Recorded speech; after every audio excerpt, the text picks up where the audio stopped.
Welcome. My name is Beverly Baker and I have the honour of being the chair of the Older Women's Network. Wherever we are today, we meet on Aboriginal land. I am on the land of the Gadigal people of the Eora Nation, and I offer my respects to elders past and present, and I thank them for their ongoing custodialship and their welcome for us to use their country.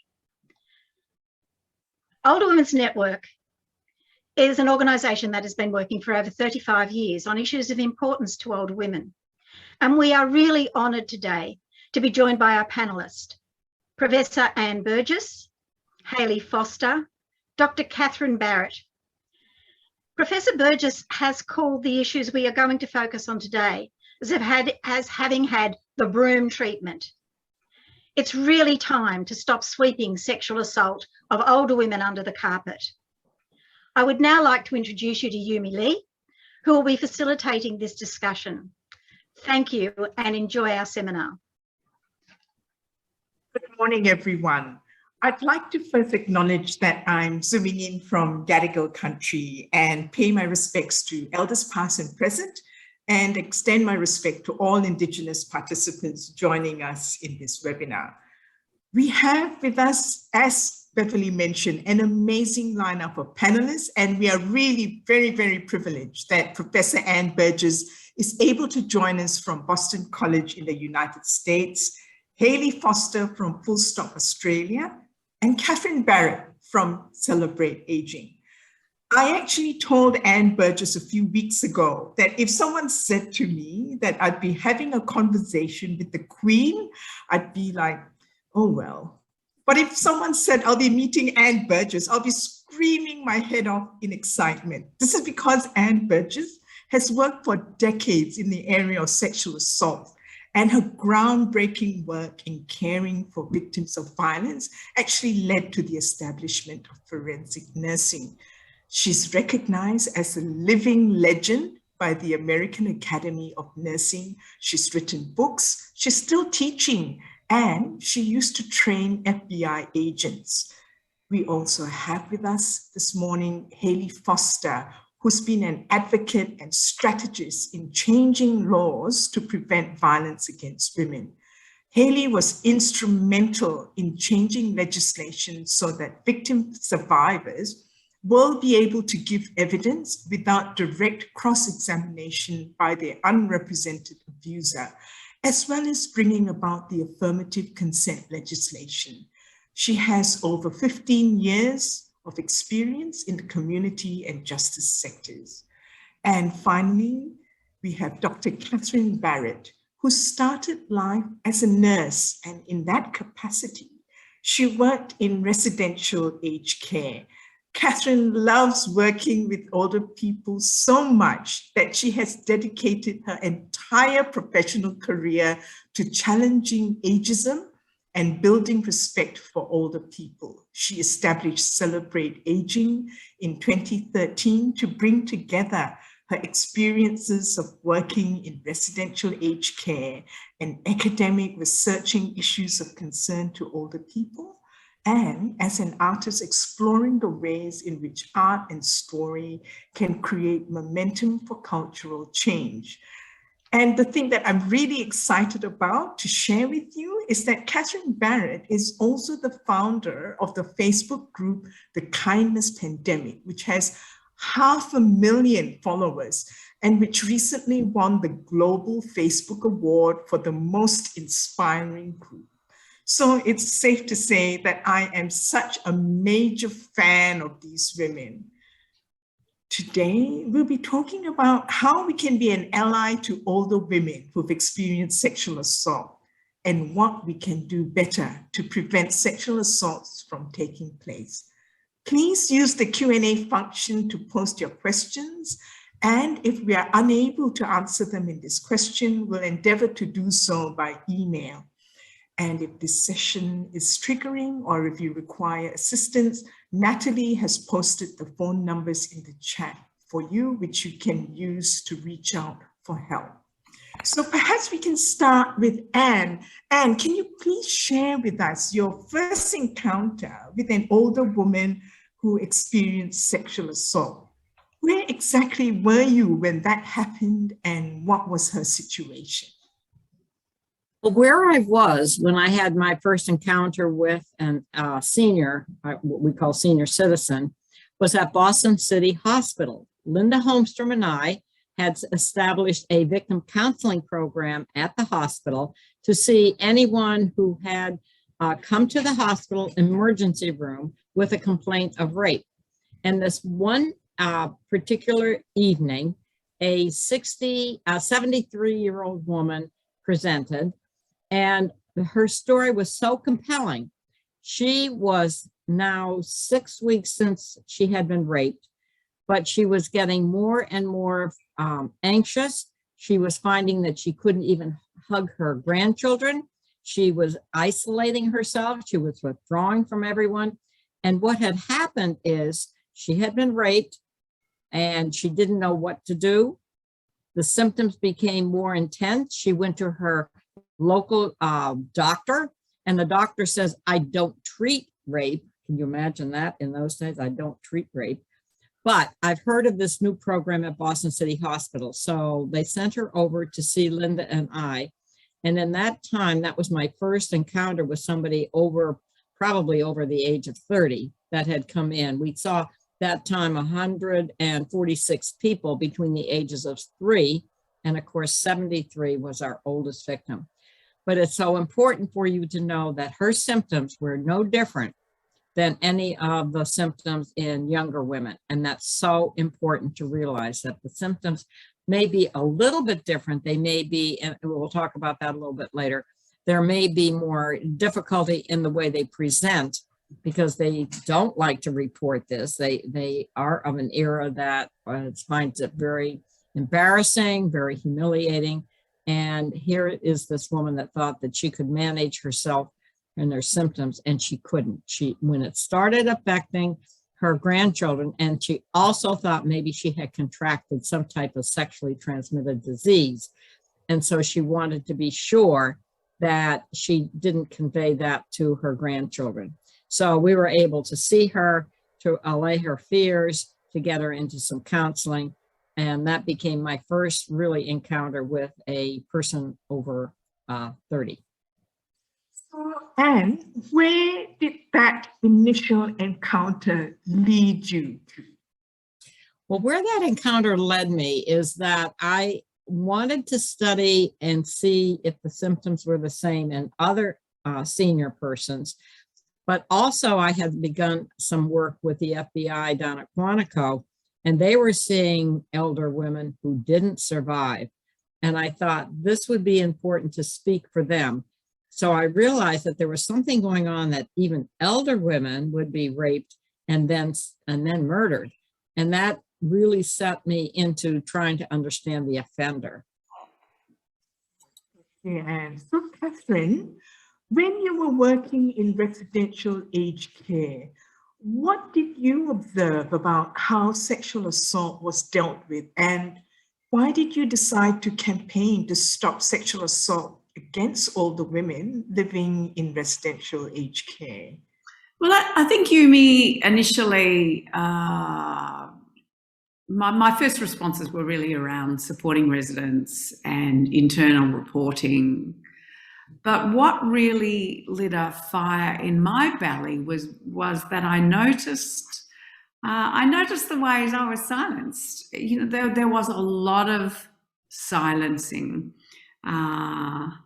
And, you know, for a while there, I couldn't work out what I'd done, that when I'd reported allegations of sexual assault, I knew that something was not right, but it took me quite a long time to work out what it was, that actually people were really quite uncomfortable with me vocalizing any conversation around sexual assault, and it was shut down. And so I think, you know, there's the social justice campaigner in me that says that when I get silenced, I try to look and see why I'm being silenced, and then use that information to fight back for equality. So I suppose the more I spoke out, the more attempts there were for silencing, and just not just within the unit I was working in, but across the board and over 25 years, actually.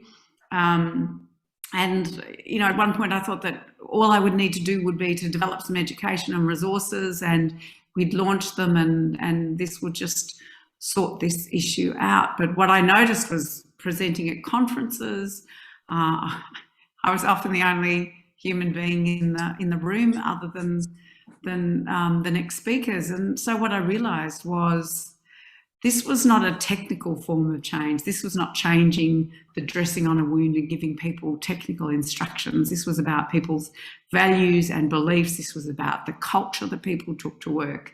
And this was a really complex area of change. And that's what's brought me to this point today of really trying to understand what does it take to create change here, because older people, and people in particular in residential aged care, have the same rights as every other human being, including the right to be free from sexual assault.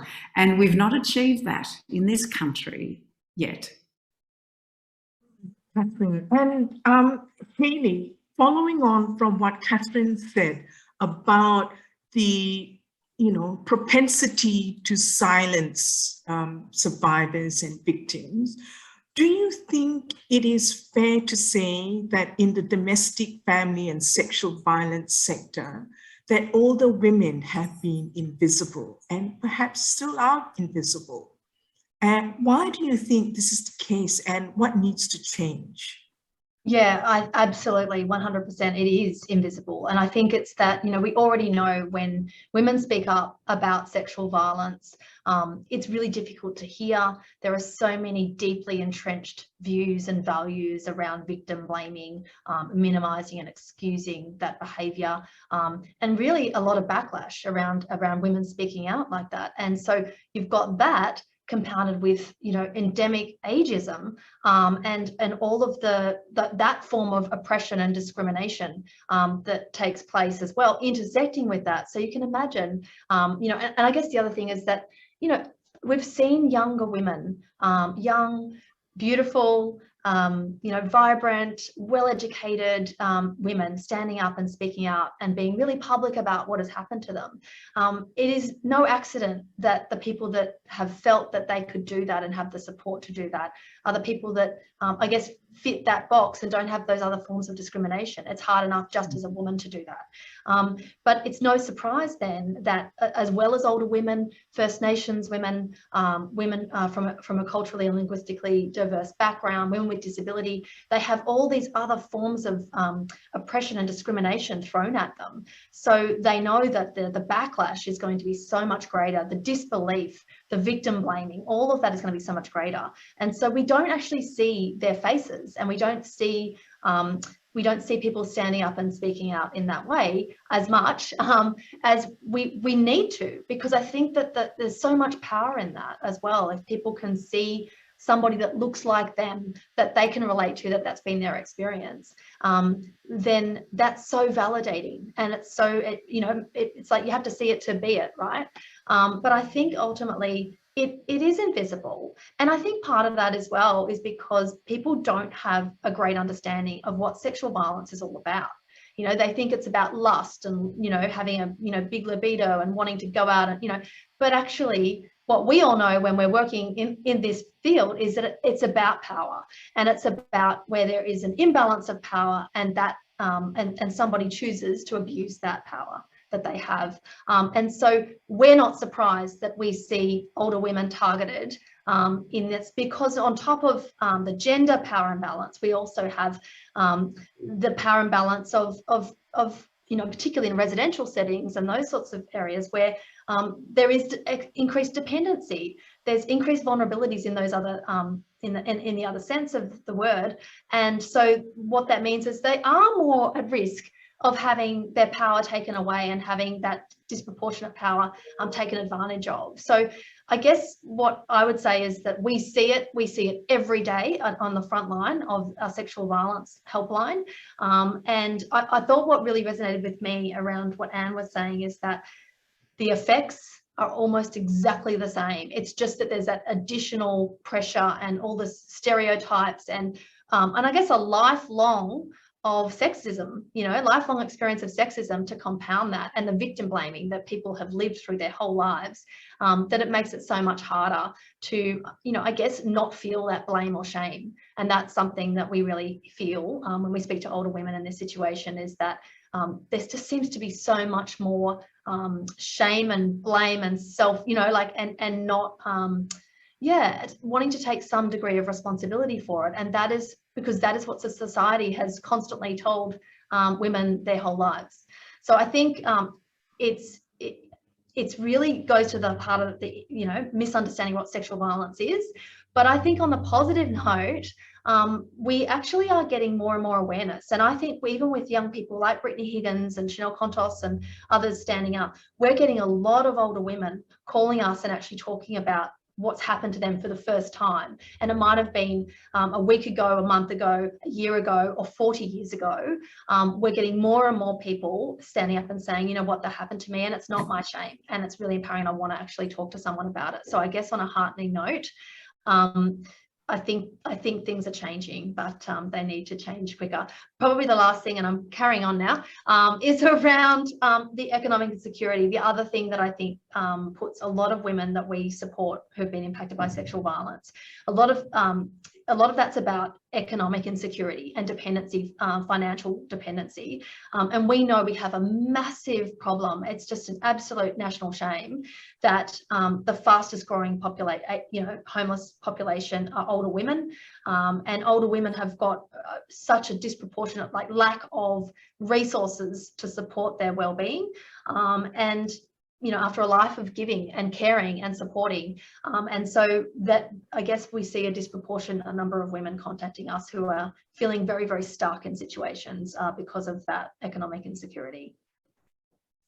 So, following on from what Hayley mentioned, Anne, about the changing of mindsets, here in Australia, a survey of aged care workers revealed that staff believe there was no impact at all on the victim survivor who had been sexually assaulted in 58% of cases. What would you like to say to those who hold this belief? And what do your decades of experience tell you, Anne? Well, I have a couple of things I'd like to say, and one has to do with how they really understand trauma and how they understand trauma, especially in an elder or in a person that perhaps isn't going to be as verbal as a younger person. Because very often I look at, and what I train people to look at, is the behavior.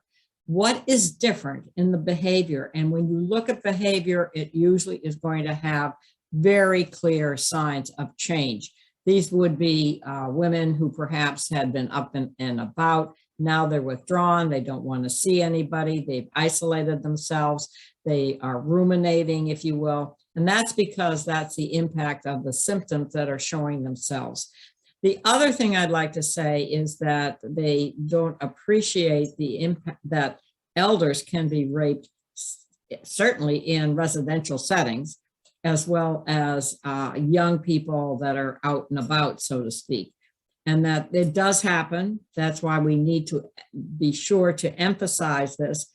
If you had 58% that didn't believe there are any symptoms, they really need to be educated on what the symptoms are, because in the elder, they can process differently. They aren't going to be able to necessarily talk about it. You have all of their upbringing where it's shame and embarrassment, and they don't want to mention it. The other thing I wanted to mention that Hayley had brought up is that often in an elder, they may have had another sexual abuse situation when they were much younger.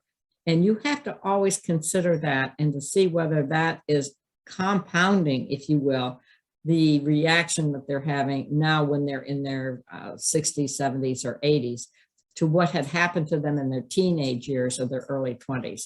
And that's something I've run into quite a bit. And I always tell staff that they must ask if there has ever been any prior situation. Just had a case that I'm working on right now where, yes, it had happened. And when I said, well, how was it handled? This was a 66-year-old woman. And she said, well, my sisters and I, she had a whole lot of sisters. She said, we would always talk about it among ourselves. we would never be able to report it because we know we wouldn't be believed, that it would always have to say there was something about us that had provoked the situation. So there you are. There are the myths. Those are the things that people are still hanging on to and would have to be dispelled. So talking about myths and preconceived notions, Catherine, you've heard many stories of sexual assaults perpetrated against older women in residential aged care and at home. So what have you found are common themes of the stories you've heard, and what do you think needs to change?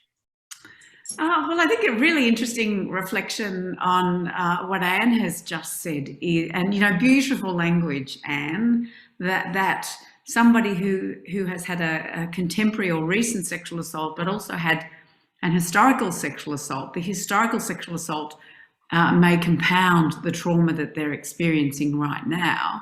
But I think there is a myth that a contemporary report of sexual assault will always be someone recounting a childhood sexual assault. So that's one of the first myths, that, you know, people believe that it couldn't possibly happen. As Hayley said before, that there is a myth that sexual assault is about sexual attraction, and older women aren't sexually attractive, therefore they will not be sexually assaulted, and that old age is a protective factor against sexual assault. And there's some of the myths that we have to deal with. And the other really big one is that if you don't talk about it, it'll go away. You know, it doesn't. Actually talking about it is the thing that actually stops it.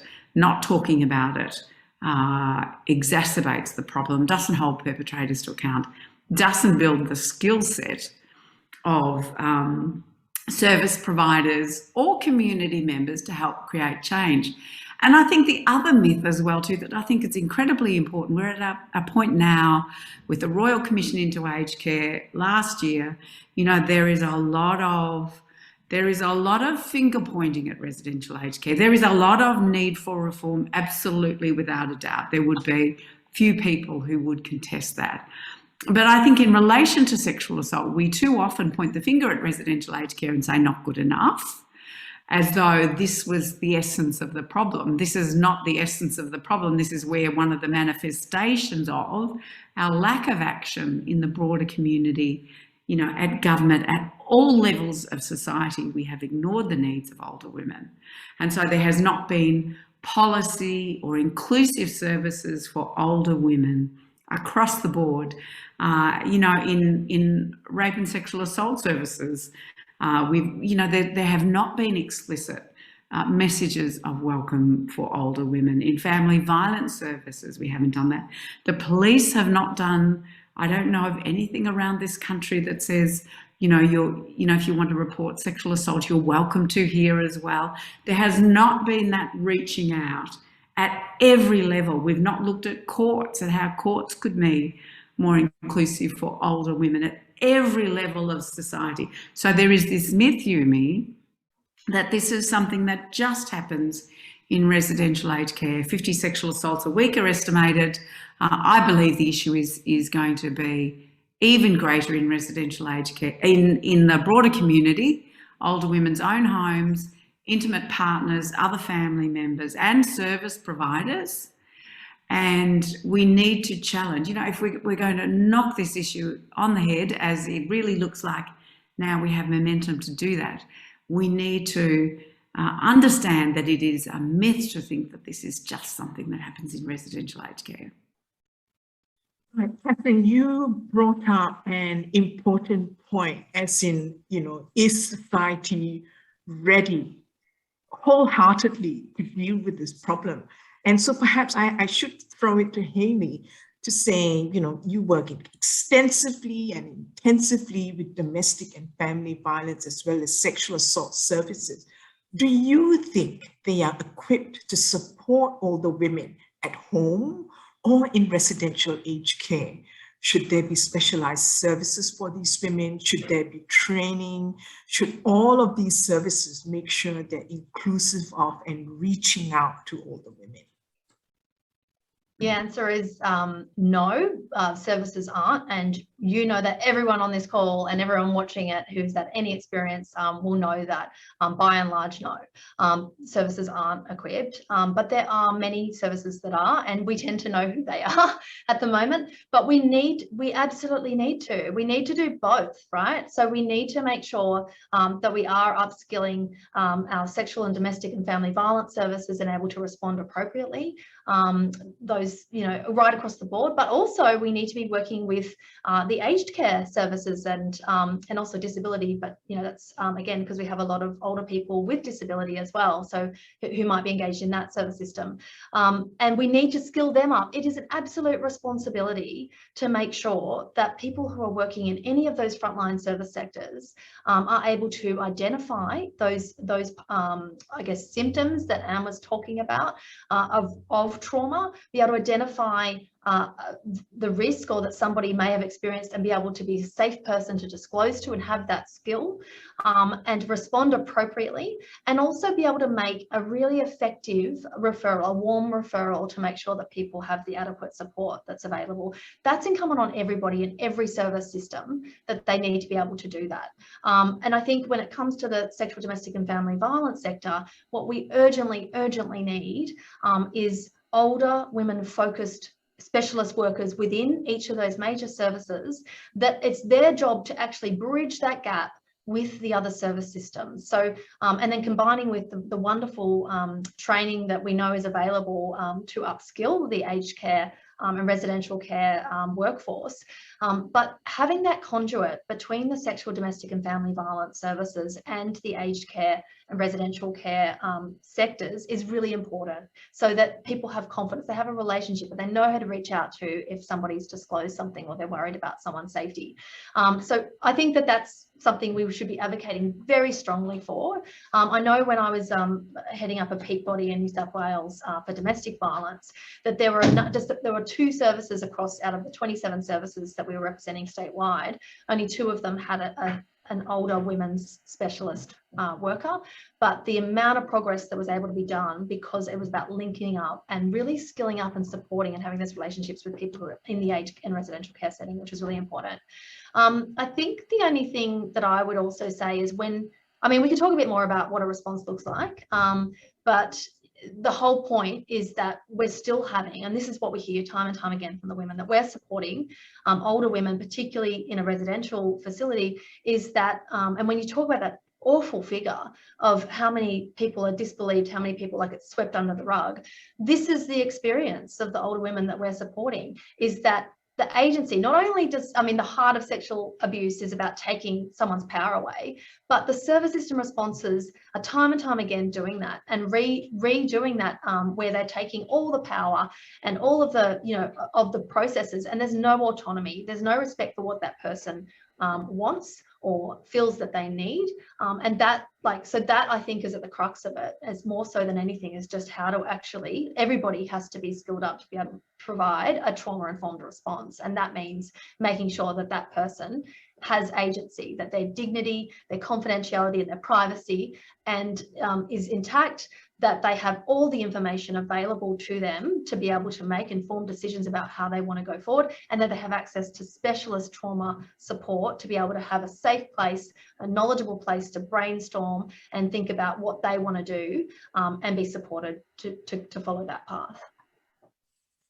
Thank you, Hayley. So, Anne, having heard what Hayley said, in the sense that we haven't actually reached a stage where we have built the capacity of service providers to deal with this problem, what are your reflections on what is the most important thing in terms of getting providers to understand that this is a vital issue that needs to be addressed? Because, as you say, it is, the common response is the broom response, which is to sweep it under the carpet, and for people not to understand the gravity of the situation for older women. Well, one of the things I would suggest is, especially if you have a residential situation, is that the staff workers need to hear the cases.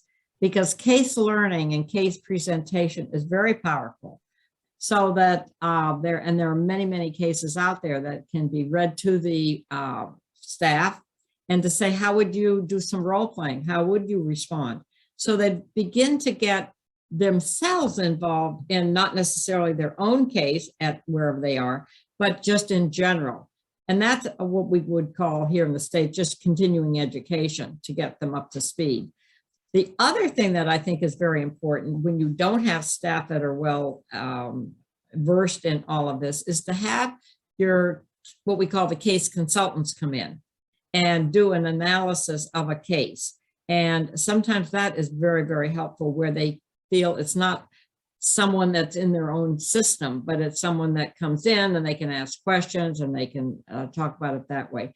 The other is to just have tutorials, to have PowerPoints presented, and to have routine, especially conferences like this are powerful, that they can be then replayed again if we can get enough cases in.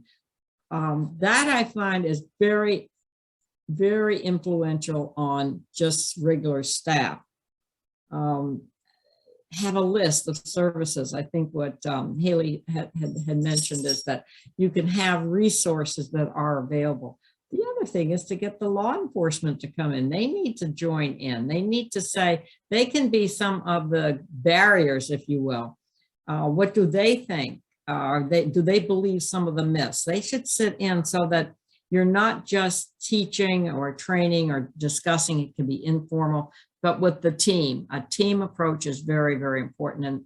And as you've already told me, some of the judge responses is incredible. And here in the States, if we had a case like that, the women's groups or whatever would really call that judge to task for having such an antiquated kind of a view, if you will, of sexual assault and the dynamics of that. So those are just some of the suggestions that I have that would be more informal, ones that could be put into place very quickly. There always are good case examples that can be given, and have the staff react to how they would talk with the elder, how they would ask questions. Part of what may be going on is they feel very inadequate. They say, well, it didn't happen, or it couldn't have happened, so I don't have to think about it. So they perpetuate the belief. So any way that you can bring to the surface these issues is powerful, and they can be written about too. That's the other important thing, is to write about it so that other people can read in the media. So, Catherine, based on your years of working with older women who've been sexually assaulted and their families, what are some of the practical strategies or take-home messages to those people listening into this webinar about how they would like to be treated? Well, I think there's some really terrific guidelines out there. There's a fabulous campaign called Start by Believing. And, you know, I think just even understanding that there is a campaign by that name, even just understanding the title, brings you to a different place of thinking about the position that we are all listening from. So I think to start by believing is probably the most important thing, and that is to really, really listen. And the other thing that people often say to me is, well, I'm not a sexual assault expert and, you know, I don't know, this is a specialist area. And I say, well, we all have capacity to listen. And, you know, Haley's organisation, Full Stop Australia, or 1-800-RESPECT, you know, I've previously, I had a 95-year-old rang me, Margarita rang me and said that she had been sexually assaulted. And would I document her story? And, you know, the first thing I did was listen, and I believed her. I didn't question, you know, who did it and was it possible, and could she have a urinary tract infection, or you know, could she be unwell or have dementia? You know, some of the things that sometimes people do. It was just that listening that just said, you know, my immediate response was, I'm sorry to hear that that happened to you. And quite often when I do that with families, people will invariably break down and cry because it's the first time they've felt heard. So starting by believing, and that empathy or compassion, I'm sorry that happened to you. I'm sorry to hear that. So there's that sense of somebody feeling like there is an ally. And then you don't have to be an expert in sexual assault to ring Hayley's organisation, Full Stop Australia, or 1-800-RESPECT, and say to them, I've got somebody here who says they've been sexually assaulted. What are the services that I can refer this person to? And then actually reaching out to those services. That's what I did with Margarita. I rang 1-800-RESPECT. I'm sorry I didn't know about your service then, Hayley, but I rang 1-800-RESPECT and I said to them, Margarita's in Brisbane, what are the services she can access? And then I rang each of those services and I said, you know, could they come to Margarita? So that's, I think, one of the most powerful things that we can do is really, really, really listen, have some compassion and empathy, and then link the person in with experts. Catherine, we've spoken a fair bit about, you know, assaults that take place in nursing homes. You've also worked with older women who have been assaulted in their own homes.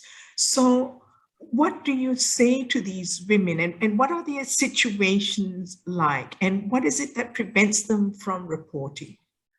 Well, I think the things that Hayley and Ann have talked about before, that often, particularly if it's a family member, there seems to be a lot of shame and embarrassment. And what I notice is I hear stories from a lot of women who have a male partner who has dementia and is sexually disinhibited or has lost capacity to negotiate consent. And then some men who have never negotiated consent, like that's never been part of what they've had to do. And if you remember that we had, my apologies for my dog, we've had marital rape immunity laws until the 80s here. So heterosexual couples that have lived most of their married lives in a dynamic where a man could effectively rape his wife, that sexual consent wasn't something that was negotiated.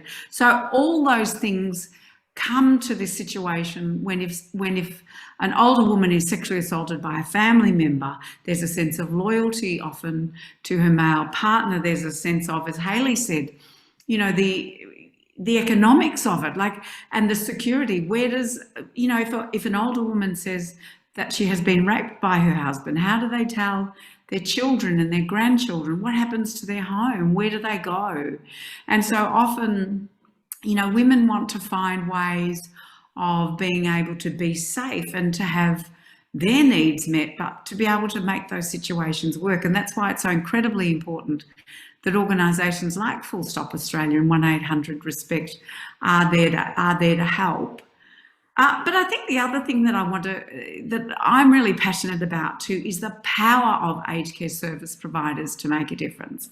So often it's the aged care service providers who are going in there providing services, whether it's mowing lawns or cleaning the house or providing intimate personal care. There's often a relationship that's built. And some of the things people have said to us is, I went in there and she was very teary, or I went in there and I noticed that her husband would never let me be alone in the room with her. And there are things that people are going, that's not quite right, and I don't know what to do about it, but I'm watching. And then when conversations are opened up, people saying things like, how are you? How are things for you? How are things with your husband? And you can't ask an older woman, have you been raped? Have you been sexually assaulted? That's often, and Hayley and Ann most probably would say the same thing, that's often language that's not used. But if you say, how is your intimacy with your husband? Are you getting sleep? Is anyone forcing you to do something you don't want to do? You know, and often what we find is particularly useful, Anne's idea of a scenario. And I hear this quite often, that people will say, I was working with someone last week who was in your position and her husband had dementia and she found she was having difficulty sleeping at night because her husband was very demanding of her at night. So those subtle ways of opening up a conversation so that older women feel they can speak if they want to, and then can be given information about the choices they have, information about the services that can support them. And sometimes it's very simple, often it's not. But, you know, people have told me stories about a geriatrician who came in and the woman's husband was really quite depressed, as well as being sexually demanding of her, and he was put on an antidepressant that had a serotonin reabsorption inhibitor. So it suppressed his libido as a secondary impact. And so they were able to continue to live at home harmoniously. His needs were being met and her needs were being met. And it's not always that simple, but the important point in that situation is that a conversation was started and there was an invitation to the older woman to say, maybe I can help you to understand what your choices are. So, Hayley, talking about services, do you have any advice to offer how best older women and their advocates can approach sexual assault and family violence services? And what can these services actually do to help older women who disclose their situations, or if their families disclose the situation? I'm the first one. I think Catherine just answered that beautifully, and you know, in a storytelling way, as Anne said, is so powerful. It's just talking about how she did it. And the point is, please don't ever just give somebody a phone number and expect that they're going to make that big leap of calling that number cold. So the most important thing is that we respond really compassionately, and it's not that hard. You don't have to be an expert, as Catherine said. The first thing when I'm a bit worried about somebody, and this is what we, you know, whether we're actually in the other side of this, is we're worried about somebody who might be using controlling behaviors in their relationship, you know, somebody in your family or your friend circle that you're concerned that they might be being abusive. Same question, whether it's them or the person that you're concerned about their safety. And I always just ask, are you okay? Like we're always, you know, and actually just asking them, you know, are you okay? So starting by believing like is a really, really important one. But then I also always, when I have a conversation and they start disclosing, is I thank them and say, thank you so much. I'm so pleased that you've been able to tell me this, and acknowledging that, because it's really hard. And the worst thing you want to do is go, oh, look, I'm not an expert. Don't tell me about it, because I don't want you to have to. And even when people are honestly not wanting someone to have to retell their story and be traumatized by retelling their story, and so they kind of want to be like, well, I'm not the person that can help you. It's really important you don't shut that person down. You know, I will never forget the one time, and I have to own up to it, the one time that I did do that in my previous role. Somebody had called, and it was the first time in 30 years that they, you know, never told anybody. And they started going into their story, and I said, I just want to stop you right there. And I was about to say, I don't want to, you know, you have to go into, and she hung up, and it was a no caller ID. And I will never, ever like be able to fix that the rest of my life. And so that's the sort of thing of just, you know what, if they're trusting to tell you, you have to honor them in that and thank them, and feel really good that you're the person. You can still, as it kind of goes on, you can still kind of, you know, make sure you're making that warm referral. And the beautiful thing about that is anything that they've told you, you can ask permission and say, can I just to, you know, so you don't have to go over this again if you don't want to. Are you happy for me to share what you've just told me with this service, so that they've got a bit of a background and they don't have to ask you the same questions? So that's something that we will constantly do. So rather than shutting the person down, just then get their permission to kind of relay that. And then that's a really warm, you know, they've got somebody, you know, when you're in hospital and you're unwell and the doctors aren't listening to you, it's so hard to advocate for yourself. But when you're there as the support person, you can be like a Jack Russell kind of going, well, why hasn't she got this, or why hasn't she got that? It's the same thing. It's so empowering to be able to kind of have somebody that can just start telling your story from a place of belief with that service. So that makes it really safe. I think that what Catherine said, you know, I'm sorry, and that warm referral. The other thing I was going to say, the other part of the question was about what can services do, and this is what you should expect services to do, is to operate from a position of they're supporting that person. Yes, they can have information and make sure that people are, you know, informed so they can make that kind of the decisions for themselves, but they need to be listening very carefully to the person. So if it might be, we're not talking residential settings, so it might be in just a private home setting. It might be that it's that intimate partner of that older woman, or an older adult child of theirs, or, you know, in that sort of situation.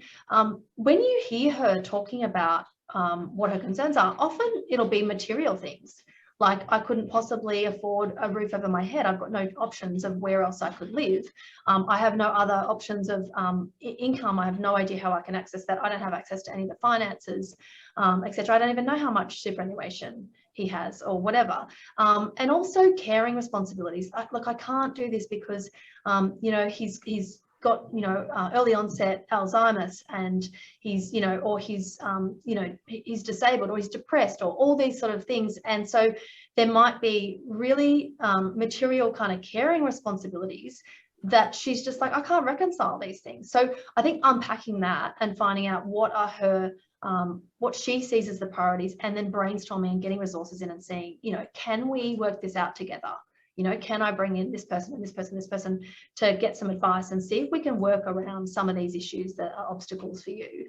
So I think that that's what you should expect from services, is to really listen and really be supporting and providing and resourcing the person as to whatever their priority is. You know, it's not, we're not the experts of their life, and we might have a view about exactly what they should do. That we should never let that colour the support that we're providing. We should always be just listening very, very carefully and supporting them to have agency through that process.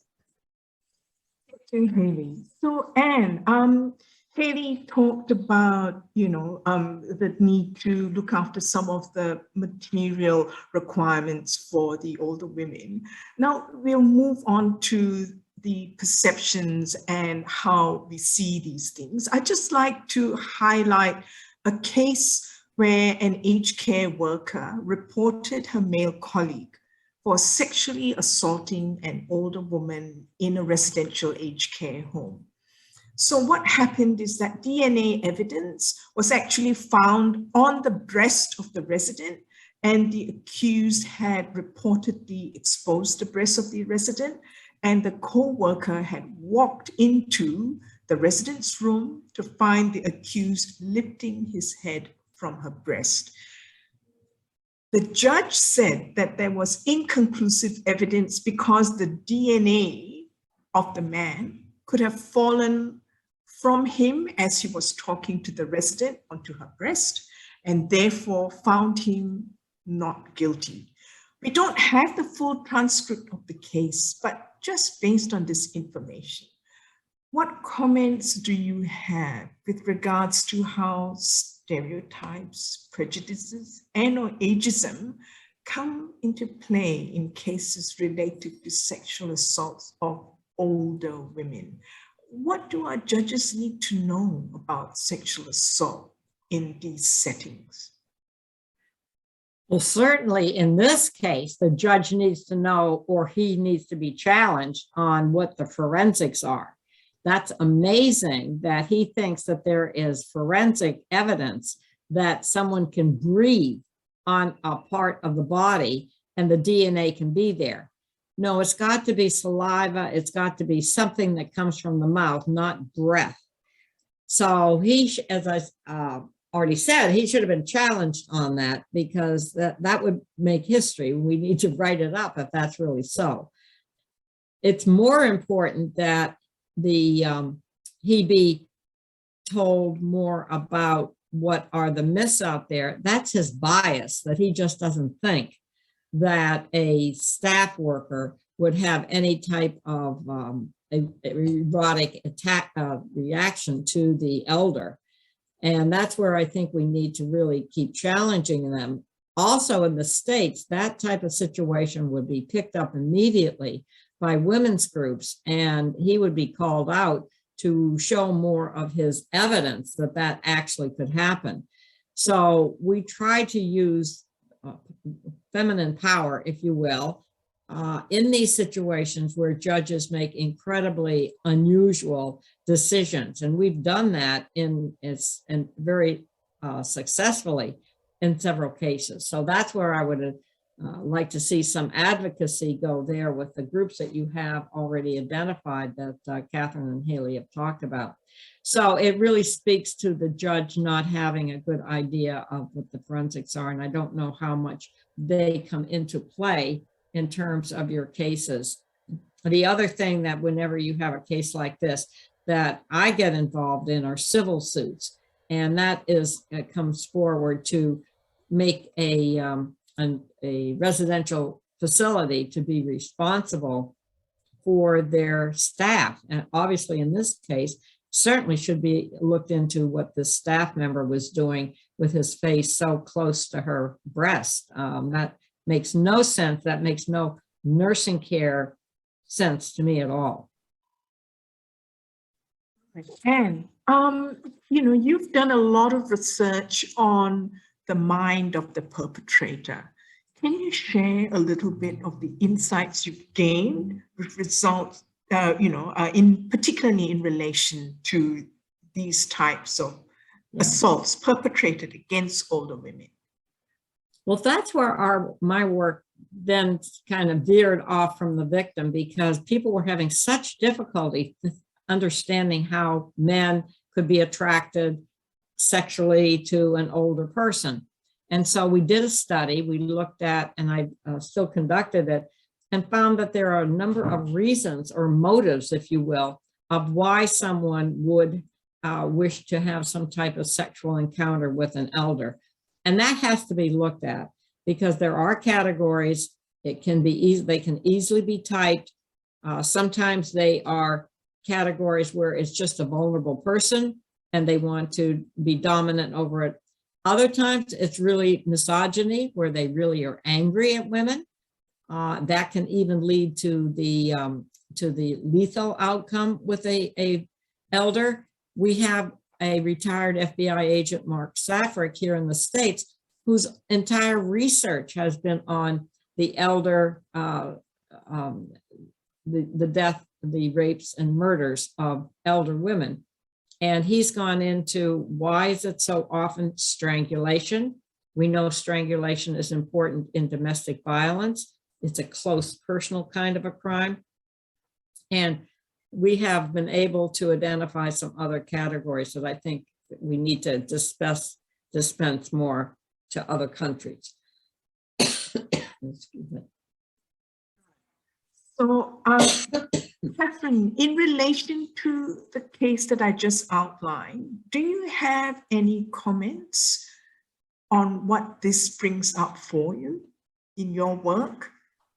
Yeah, well, I think the point I was making earlier on, I think that we're at a real point of enlightenment in Australia. There are more and more and more people talking about sexual assault of older women in particular, but also older men and trans and gender diverse people. So the conversation has really opened up. OPAN, one of the peak bodies here, is leading a project that Yumi and I are working on or collaborating on, which is preventing sexual assault in residential aged care. And this is, I think what's really, really powerful about that is there'll be prevention, but that it is one of the peak bodies leading change. And that's incredibly important, because we need so many organisations to step up and be responsible for change. And I think there is still this myth that sexual assault of older women is just something that happens in residential aged care. And what that story brings up for me, Yumi, is the realisation, it reinforces the realisation that sexual assault of older women is something that needs to be addressed across the board in our community and across a whole range of services. We need judges to have education about sexual assault of older women. We need our law courts to be inclusive of older people. We've got programs, independent third-party programs for people with a disability who report sexual assault, but there's no equivalent for older people. We need the sexual assault services on board. We need the family violence services on board. And I'm reminded recently of a family member who contacted me, and her mother was in residential aged care and reported that she had been raped. And the service, she was unable, the service was unable to effectively sedate the resident over a 6-month period. Sedation just would not work, and all the considerations that were looked at, sexual assault was not one of them. And in the finish, the family took the resident home and she settled, and the family did some investigations into, you know, they reported it to the police, they got all their files under FOI, and I saw a copy of the police notes that said they would not investigate because the resident had a diagnosis of dementia, not because of her level of cognitive abilities, but because of her diagnosis. Now, I find it difficult to believe that that would be lawful. But the other thing was that in the police notes, her allegations or her disclosures of rape were dismissed as recurrent rape fantasy. And so there is clearly a need for us to educate the police as well. So I think at every level of our society, you know, whether it's sexual assault services or it's aged care services or it's the law courts or the police, we must have education and there must be change around sexual assault. And we cannot say this is just something for res care. This is across the board. We've almost come to the end of our hour. I can't believe how quickly time has flown. So what message would you like to share with those watching the webinar on how to be a better ally to all the women who've been sexually assaulted? Your message could be for family members and friends, for workers, for organizations, or for the government. Perhaps we'll start with you, Haley. Oh, there's so much. I think, you know what, if you just start from the premise of making sure that whatever you do is not taking agency and autonomy and power away from the person, and that they're supported in that process, I think that you're on to a good start. Don't just shy away from going, I don't know if I'm the right person, or I don't know if I'm expert, and I don't know if I'm, you know, start from the premise that, you know, we're all human beings and we all have the, you know, responsibility to treat other people with dignity. And I think if we can focus on that and say, you know, whatever I do, I'm just going to support you. And I'm going to also, you know, if I'm not an expert, I'm going to make sure I can get that in for you if that's what you want, but don't take power away from the other person. On the criminal justice thing, I think if you have any connections with anybody in the criminal justice system, and that's all the way from police to prosecutors to judicial officers, the one message I would say is to please encourage not only training, but also recruitment. So making sure that we have the right people with the right skill sets and the right attributes and a specialist understanding who are in those roles in the first place. Make sure that people are accountable for their performance, and that there are retraining professional services, also support around their vicarious or secondary trauma when they do that work. And let's hold people to account for their performance. You know, we need to make sure that, you know, just because someone's doing a high volume of work in that field does not make them an expert. We need to recognise the importance of being specialist in this space, and that has to start from deciding who's actually in those roles in the first place. So that's just my little shout out to anyone involved in the justice system as well. Thanks. What about you, Anne? What would your message be? My message is that there are some differences in the response level of elders to a sexual assault, and we have to keep that into consideration, that what we call the processing of the trauma is going to be slower. The symptoms are going to be somewhat muted than what we would say. And if they have if they have a problem like a dementia, or they have some chronic illness, we have to be mindful of that and to realize that those symptoms are going to be more primary than the rape trauma symptoms. So there's all kinds of ways. So that's important, but equally important is to get moving on some of these myths, especially about the offender. There are men, and they are usually they're men. I've rarely seen any female offender, and that the myths about erotic attraction to women has to be looked at. So I would like to see more of, you get maybe some male psychologists or psychiatrists that can explain that, and especially to judges and police officers. I think that would be important, and get the services. I think what both Catherine and Haley have been, and you, Yumi, have done a wonderful job in terms of what you have going and opening this totally up for people to start having dialogue with as to what they think. I hope this is what this webinar does. And what about you, Catherine? Well, I think the first thing I want to say, if you're watching this, then you are already an ally, and thank you for that. It's incredibly important. We all have capacity to make a difference to the lives of older women, and you've taken that step already, so thank you. Start by believing is such an important and really simple activity that there's no discrediting, no minimising, no dismissing. She must have a urinary tract infection. Are you not well?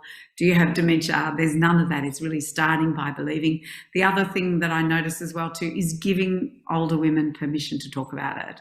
So opening up conversations. It's not that blunt instrument of, are you being sexually assaulted? How are things for you at home? How are things with your husband? Are you able to sleep at night? Is there anything I can do for you? Can I help you to?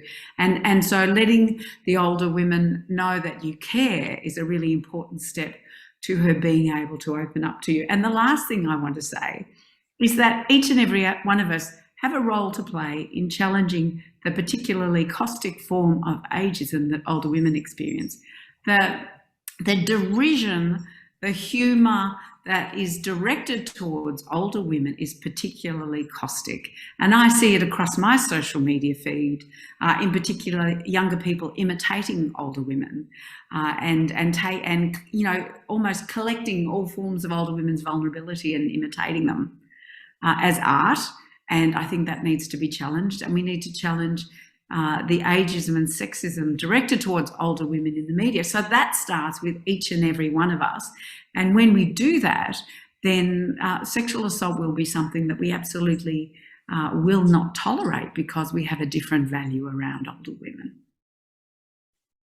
Thank you. On these very wise and fantastic insights, we have come to the end of our webinar. And on behalf of Dr. Catherine Barrett of Celebrate Aging, Haley Foster of Full Stop Australia, and the Older Women's Network, we'd like to thank you all for your interest and concern. And we'd especially like to thank Professor Ann Burgess for taking time out of her busy schedule to share her knowledge with us all. I'd like to use Ann's characterization of how people give this issue the broom treatment. I believe we are demonstrating that we've had enough of being swept under the carpet. We're lifting the carpet up and saying, look, we've got to deal with this mess because things have got to change for older women. So we'll all continue to advocate and agitate for change. Thank you for being part of this important journey to end violence against women. We can do it, we must do it, and we will do it. Have a safe and happy festive season. Stay strong and take care. Thank you, everyone. Thank you. Thank you, Yumi.